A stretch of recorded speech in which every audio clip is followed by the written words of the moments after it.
Well, what a thrill this is to have this many people come out for Faith Radio as they observe 25 years of presenting the gospel and encouraging people throughout Alabama. And as Mark was sharing the map, the footprint of the station, if you will, of the reach, it becomes pretty apparent that there are hundreds of thousands of people every day who are being touched by the ministry of Faith Radio. I got my start in radio. Now, Paul, I didn't actually grow up in Little Rock. I grew up in a little town called Hope, Arkansas. There was another guy who came from Hope. You have no idea how tough it was to start in politics and have to tell people you were from Hope, Arkansas. I was on a plane once when I was early in my political life. The guy seated next to me had no idea who I was. Bill Clinton was president. This guy turned to me. He said, "Hey, mister, I got a joke I want to tell you. It's about this politician from Hope, Arkansas." I said, "Sir, excuse me just a moment, but I need to tell you something before you embarrass yourself. I, too, am a politician from Hope, Arkansas." He looked over at me. He says, "Oh, that's all right, son. I'll tell it real slow."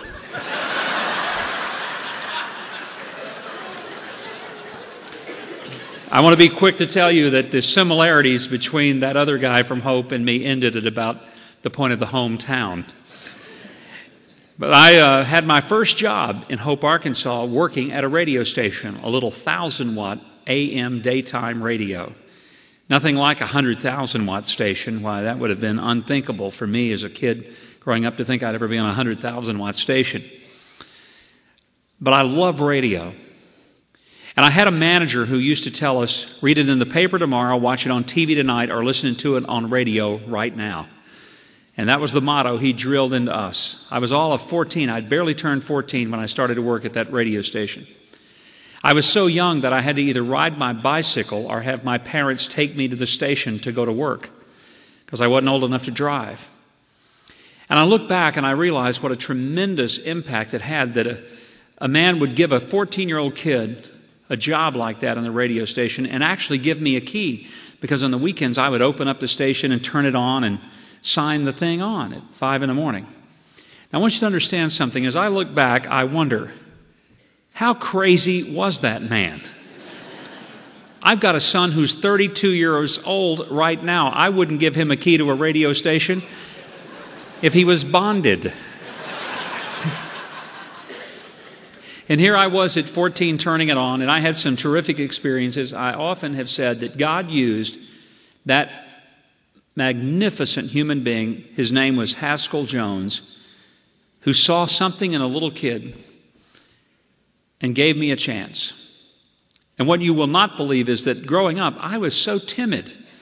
The last thing on earth I ever thought I would do is ever get in front of people, because I was so afraid of people and crowds that I wouldn't even go to football or baseball games as a spectator, because in doing so I would have to walk in front of people in the stands, and I thought they would make fun of me and laugh at me. So I just, if I went, I'd go real early and sit way up in the very top and stay there the whole time till all the people had left. And he had no idea what an impact that would have on me. Now, I will also tell you that there were some things that happened in those days that I look back on, and it's a miracle I ever was able to keep the job. Talking about not only a gracious guy to give me a job, but not to either fire me or kill me.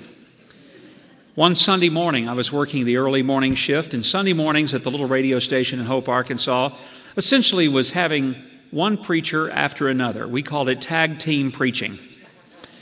About 8 preachers in a row with their weekly Sunday radio broadcast. There was one spot at 7 o'clock in the morning that was 15 minutes of a cappella choir music from the Harding University Choir. Paul knows very well Harding. He was there at Harding at one time. And the Harding a cappella choir was renowned throughout the South as a magnificent choral group. And the local Hope Church of Christ sponsored the Harding a cappella choir every Sunday at 7 o'clock in the morning. Now look, by this time I was 15 years old, and listening, no offense to anyone, but listening to an a cappella choir at 7 o'clock on Sunday morning was not exactly the most exciting thing I thought I would do. So in those days, we read live copy as an intro into the tape. I went back to the room where we kept the tape stored, and it said on there, Harding recording service for the week of, and it was that week, and I thought this must be the program. So I grabbed the tape, took it into the control room. These were the old days where you had a reel-to-reel tape. I threaded it and queued up the tape. That means I ran it up to the first part of sound, which meant that when you turned it on, the program would begin. I read the live copy, which went something like this. It's 7 o'clock in time for Hymns from Harding, a program of a cappella choir music from the Harding University a cappella choir, brought to you by the Hope Church of Christ. And with that, I turned the tape player on and immediately turned the monitor off. And I was listening in studio to some rock and roll records that I'd stacked up to listen while Harding was playing. I'm sitting there listening to the music, having a nice time. The telephone lights started going furiously in front of me. That was rare. No one ever called on Sunday mornings. And of course, you don't have a ringing telephone. You have a little light that goes off that tells you that the phone is ringing. So I turned the music down, and as I was picking up the phone, I thought I'll just check. I was turning on the monitor of the program.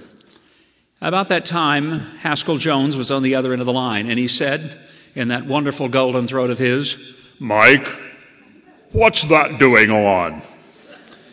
And it was at that moment I realized that the Harding recording service actually was responsible for doing two major programs. One of them was Hymns from Harding, which they faithfully recorded and distributed every week. The other program was a program called Arkansas Outdoors that told you all the hot fishing spots in Arkansas for that week.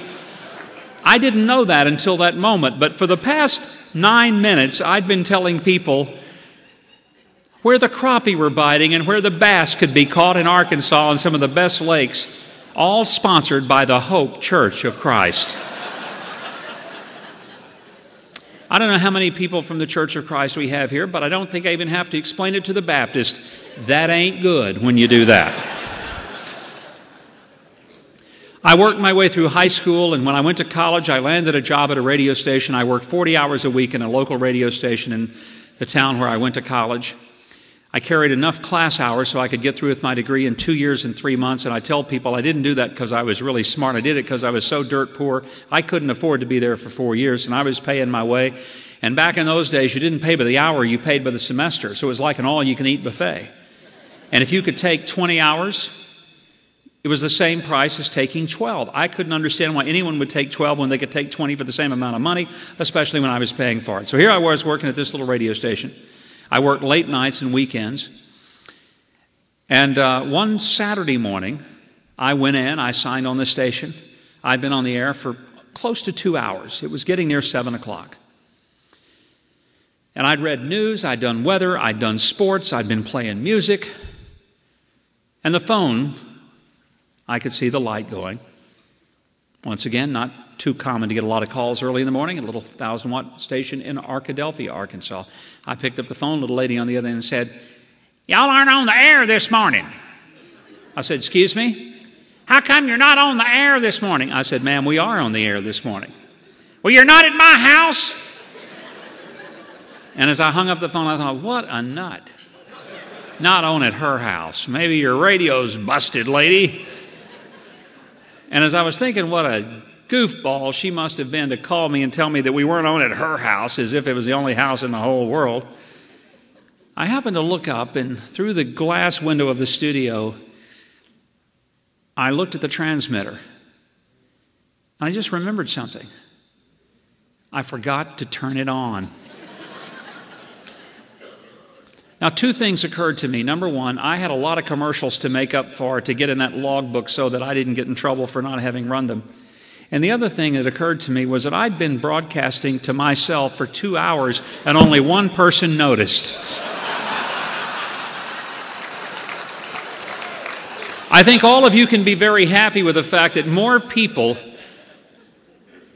are listening to Faith Radio on any given minute that probably listened to me in my entire early career as a disc jockey and newscaster and sportscaster at the little stations in Arkansas. And that ought to make you feel really good about the contributions that you're making.